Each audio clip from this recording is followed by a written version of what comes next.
Secretariat മാർച്ചിലെ blade വിവാദം വിടാതെ ആഭ്യന്തരമന്ത്രി രമേശ് ചെന്നിത്തലയും SFIയും ലാത്തിയും തോക്കുമുള്ള പോലീസിന് എന്തിനാണ് ബ്ലേഡ് എന്ന് രമേശ് ചെന്നിത്തല ചോദിച്ചു. പ്രവർത്തകർ ബ്ലേഡുമായി എത്തിയെന്ന ആരോപണം തെളിയിക്കാൻ പോലീസിനെ വെല്ലുവിളിച്ച SFI രംഗത്തെത്തി. മാരകായുധം ഉപയോഗിച്ച് ആക്രമിച്ചുവെന്ന വകുപ്പ് ചുമത്തി സംസ്ഥാന ഭാരവാഹികളടക്കം കണ്ടാലറിയുന്ന 100 പേർക്കെതിരെ പോലീസ് കേസെടുത്തു.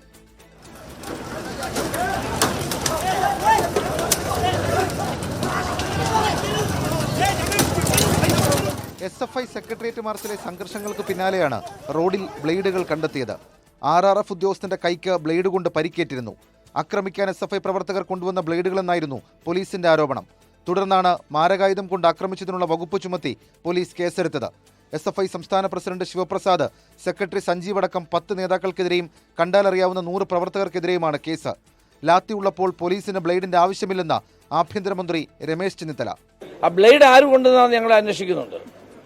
ഏതായാലും പോലീസുകാരുടെ കയ്യിൽ ലാത്തിയിരിക്കുമ്പോൾ ബ്ലേഡ് കൂടെ കൊണ്ടുവരാൻ പറ്റില്ലല്ലോ. ഈ ബ്ലേഡ് ആരാണ് കൊണ്ടുവന്നത് ഞങ്ങൾ കണ്ടെത്തും, അതിന് നിർദ്ദേശം കൊടുത്തിട്ടുണ്ട്.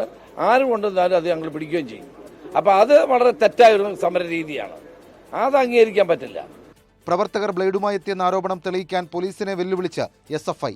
തിരുവനന്തപുരം സിറ്റി പോലീസ് കമ്മീഷണറെ ഞാൻ വെല്ലുവിളിക്കുകയാണ്. തിരുവനന്തപുരം ജില്ലയിലെ SFI വെല്ലുവിളിക്കുകയാണ്. അദ്ദേഹം ഇത് നേരിട്ട് അന്വേഷിക്കണം. ഇതുമായി ബന്ധപ്പെട്ട് അവിടെ ആരാണ് ആ ബ്ലേഡ് അവിടെ കൊണ്ടുവന്നത്, അവിടെ ബ്ലേഡ് ആരാണ് ഇട്ടതെന്ന് കൃത്യമായി കണ്ടെത്തി കർശനമായ നടപടി അതിനകത്തുണ്ടാവണമെന്ന് SFIയുടെ ജില്ലാ കമ്മിറ്റി ആവശ്യപ്പെടുകയാണ്. കേരള പോലീസിനെ നയിക്കുന്നത് രമേശ് ചെന്നിത്തലയാണോ രാജീവ് ചന്ദ്രശേഖറാണോ എന്ന് AA റഹീം MP.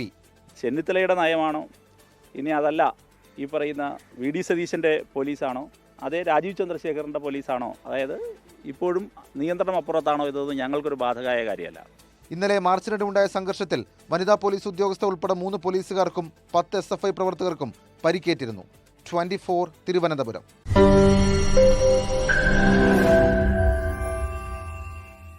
ലോകത്തെവിടെയായാലും ഏത് സമയത്തും 24 വാർത്തകളും ഓഗ്മെന്റഡ് റിയാലിറ്റി പാക്കേജുകളും എക്സ്പ്ലെയിനറുകളും വിശദമായി കാണാൻ ഞങ്ങളുടെ YouTube ചാനൽ നിങ്ങൾക്ക് സബ്സ്ക്രൈബ് ചെയ്യാം.